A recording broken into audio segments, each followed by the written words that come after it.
Hello everybody and welcome in biological world. Now we will discuss about surgery. Surgery का जो word है ये Greek word है which means to, it is basically a Greek word which mean handwork, means it is a process which is performed by hand. So surgery एक ऐसा procedure है, it is a procedure in which surgeon remove cancers from the body or treat injuries or other pathological conditions. So it is a procedure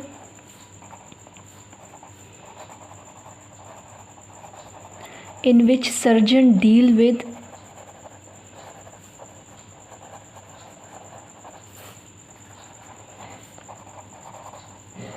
injuries or other pathological condition, right? So basically surgery क्या होती है, ये एक ऐसा procedure है जिसमें surgeon जो है वो परफॉर्म सर्जरीज़, वो डील करता है विद इंजरीज़ और दूसरे पैथोलॉजिकल कंडीशंस या डिजीज़ को. ये एक ऐसा प्रोसेस है जो कि मैनुअली परफॉर्म किया जाता है. सो सर्जरी परफॉर्म करने के लिए कुछ स्मॉल थिन नाइफ्स का यूज़ किया जाता है जिसको स्कल्पल्स बोलते हैं. स्कल्पल्स और दूसरे शार्प टूल्स का यूज़ करके सर्जरी के दौरान इन स्कल्पल्स का और दूसरी शार्प टूल्स का यूज़ किया जाता है. सर्जर जो है सर्जरी ऑफन रिक्वायर कट्स, इसमें कट्स लगाए जाते हैं स्किन पर, मसल्स पर और बोन्स पर. ये जो कट्स होते हैं ये पेनफुल होते हैं और ये टाइम रिक्वायरिंग होते हैं, यानी इसमें बहुत ज़्यादा टाइम चाहिए होता है टू रिकवर इट, और या रिकवरी के लिए उस कट्स लगाए जाते हैं उनको रिकवर करने में टाइम लगता है. सर्जरी में स्कल्पल्स का यूज़ किया जाता है एंड अदर शार्प टूल्स.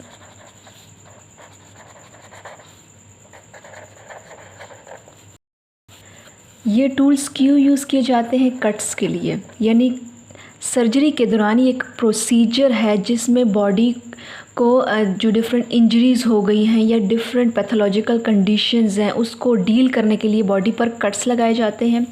ये कट्स जो हैं ये स्किन पर भी हो सकते हैं, मसल पर भी हो सकते हैं और बोन्स पर भी हो सकते हैं, और ये पेनफुल होते हैं कट्स और इनको टाइम रिक्वायर होता है हीलिंग के लिए.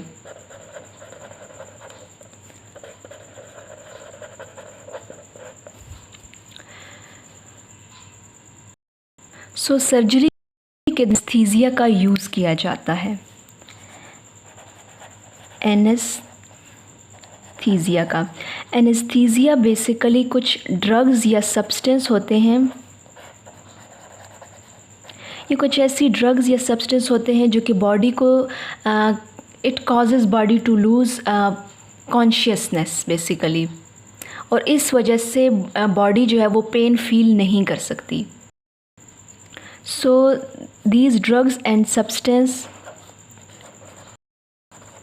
causes you to lose feelings or awareness.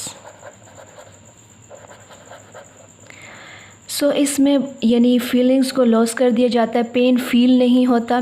So different type के एनेस्थीसिया यानी कुछ ऐसे ड्रग्स दिए जाते हैं जिससे बंदे में अवेयरनेस नहीं होती, लॉस हो जाती है.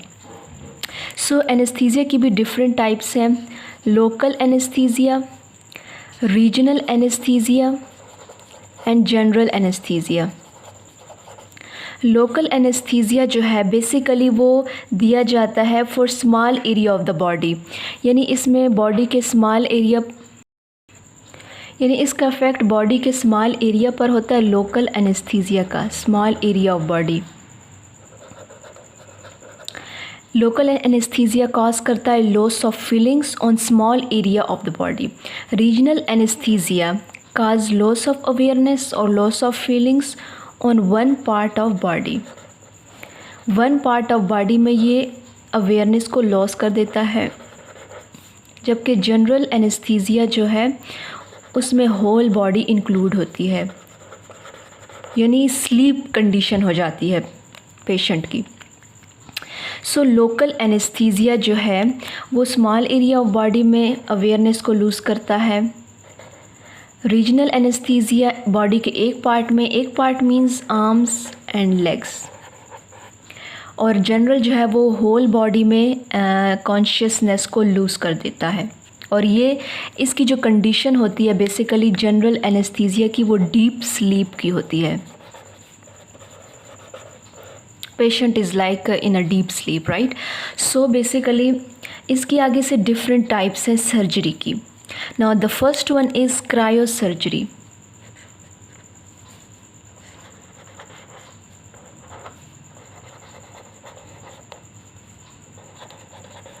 So surgery means handwork and cryo means freeze.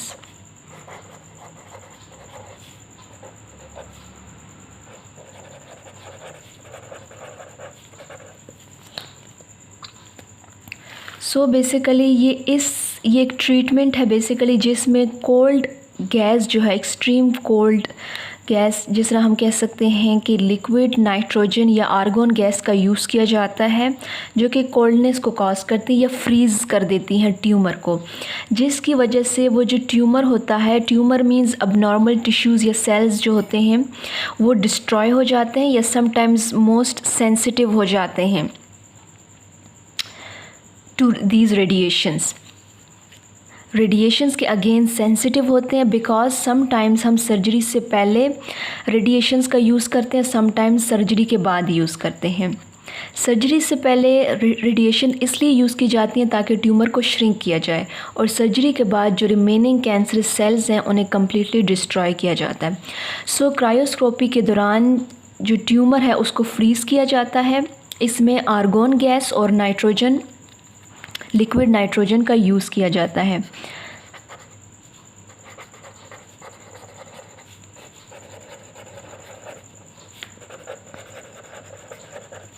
Argon gas and liquid nitrogen का यूज़ करके ट्यूमर को डिस्ट्रॉय किए जाते हैं, जो कि क्रिएट करती हैं एक्सट्रीम कोल्डनेस को क्रिएट करती हैं। ये दोनों जो हैं बेसिकली ये एक्सट्रीम कोल्डनेस को क्रिएट करती हैं। ये जो है बेसिकली समटाइम्स अगर ट्यूमर बॉडी के इनसाइड प्रेजेंट है तो एक टाइप की नीडल होती है जिसको हम क्रायोप्रोब बोलते हैं। क्रायोप्रोब को स्किन के थ्रू इंसर्ट करवाया जाता है। इंसर्ट करवाने के बाद यानी ये ट्यूमर सेल जो है, ये गैस जो है बेसिकली ट्यूमर तक इंसर्ट की जाती है। क्रायोप्रोब को फर्स्टली इंसर्ट किया जाता है, देन उसके अंदर जो लिक्विड नाइट्रोजन या आर्गन गैस है उसका इंजेक्ट करवाया जाता है थ्रू दिस क्रायोप्रोब, और ट्यूमर को फ्रीज़ करवाया जाता है, जिसके थ्रू ट्यूमर जो है वो ख़त्म हो जाता है। वो अपने जो उनकी फंक्शनैलिटी है ट्यूमर की वो लॉस हो जाती है। अगर ये ट्यूमर बॉडी के ऊपर प्रेजेंट है तो ये कॉटन बर्ड के थ्रू भी दिया जा सकता है। सो ये कौन से कैंसर्स में मोस्ट इफ़ेक्टिव है? ये स्किन कैंसर में cryosurgery and as well as retinoblastoma.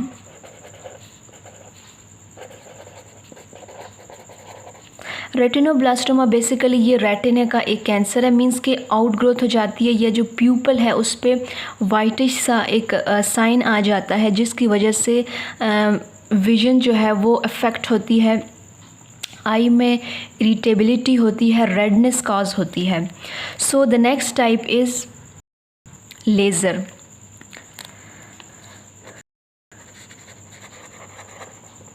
Laser ये एक तरह की ट्रीटमेंट है जिसमें लाइट की पावरफुल बीम्स का यूज़ किया जाता है।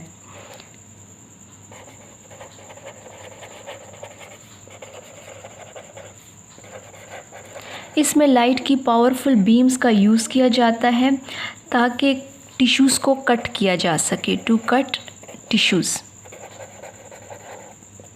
ये जो लेज़र लाइट है बेसिकली ये फोकस करती हैं accurately.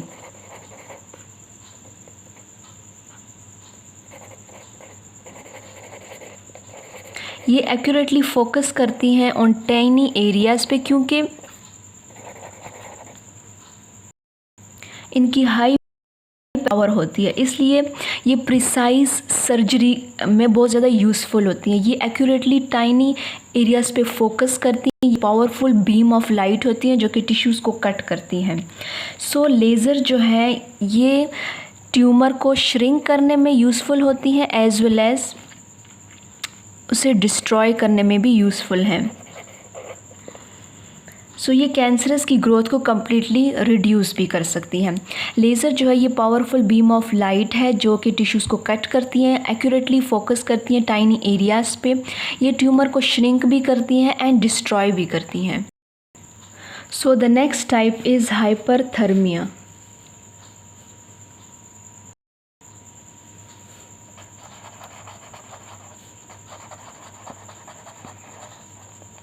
So hyper means high and thermia means heat. And thermia means heat. So इस केस में, इस ट्रीटमेंट के केस में हाई हीट का, हाई टेम्परेचर का यूज़ किया जाता है। हाइपरथर्मिया एक ऐसी ट्रीटमेंट है जिसमें बॉडी का small area of the body tissues जो है उसको हाई टेम्परेचर की तरफ एक्सपोज किया जाता है।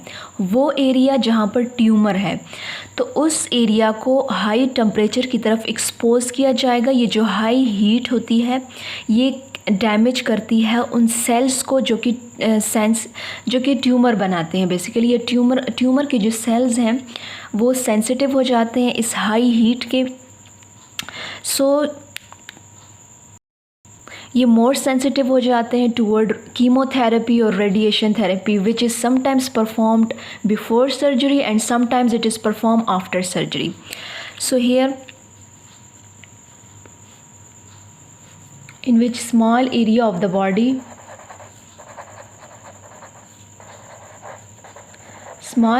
body is exposed to high heat or we can say high temperature. So जो small area of the body है वो high temperature की तरफ expose कर दिया जाता है। ये जो high temperature है ये kill करता है कैंसर को। अगर ये kill ना हो तो make it more sensitive toward chemotherapy or radiation therapy। इसकी एक टाइप्स है radio frequency ablation. It is a type of hyperthermia. Radio frequency ablation, इसमें बेसिकली रेडियो वेव्स का यूज़ किया जाता है। रेडियो वेव्स जो हैं radio frequency high radio waves को यूज़ किया जाता है और वो रेडियो वेव्स कन्वर्ट हो जाती हैं to heat and then it kill cancer. So basically hyperthermia की केस में क्या हाइपरथर्मिया बेसिकली कॉज करती हैं, इसके जो सिम्टम्स हैं, जो इसके जो साइड इफ़ेक्ट हैं, we can also say this, pain cause करती हैं, ब्लीडिंग एंड इन्फेक्शन। सो ये लोकल हाइपोथर्मिया भी होता है, regional and whole body hyperthermia. Hyperthermia के केस में भी लोकल हाइपोथर्मिया होता है, regional and general. Local hypothermia जो है वो बॉडी के एक पार्ट यानी specific area of the body को ट्रीट करने के लिए यूज़ की जाती है। रीजनल हाइपरथर्मिया जो है वो बॉडी के एक पार्ट को ट्रीट करने के लिए, मींस कि अगर कैंसर है सो वो एक पार्ट ऑफ द बॉडी में यूज़ की जाएगी। And the general hyperthermia is used to treat for the whole body. So the next type is photodynamic therapy.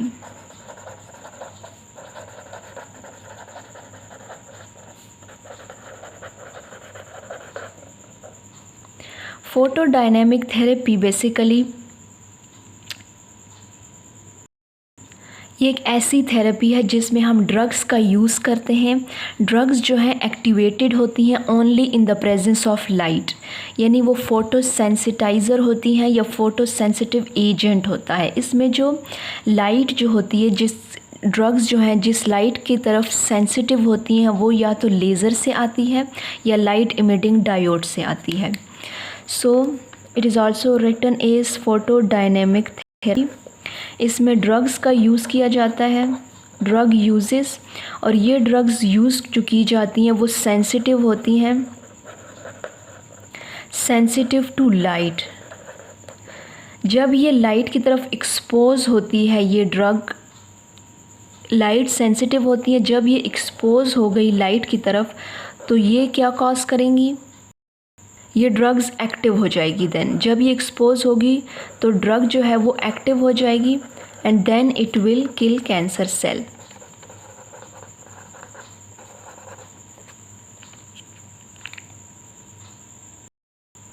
So 2 types के कैंसर के लिए जो है सर्जरी परफॉर्म नहीं की जाती। वो कौन से हैं? वो है leukaemia and the second one is blood cancer. ये 2 कैंसर हैं जिसके लिए हम सर्जरी को रिकमेंड नहीं करते। सो सर्जरी जो है बेसिकली ये इंटायर ट्यूमर को भी रिमूव करती हैं। Surgery sometimes remove entire tumour and sometimes ये डी बल्किंग कर देती है, D bulk a tumour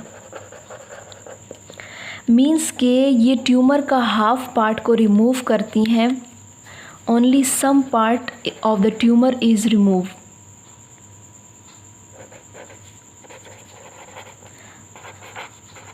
tumour का स्मॉल पार्ट को रिमूव किया जाता है, उसको डी बल्क कहते हैं। बिकॉज इंटायर ट्यूमर को इसलिए रिमूव नहीं किया जाता ताकि दूसरे ऑर्गन्स या जो बॉडी है वो डैमेज ना हो जाए, to prevent damage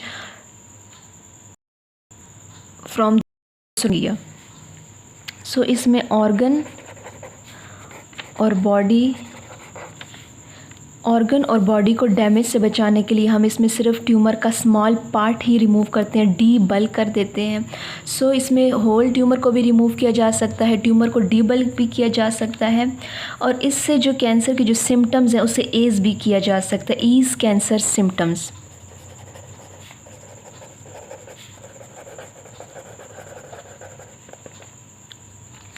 So this is all about surgery. Thanks for watching.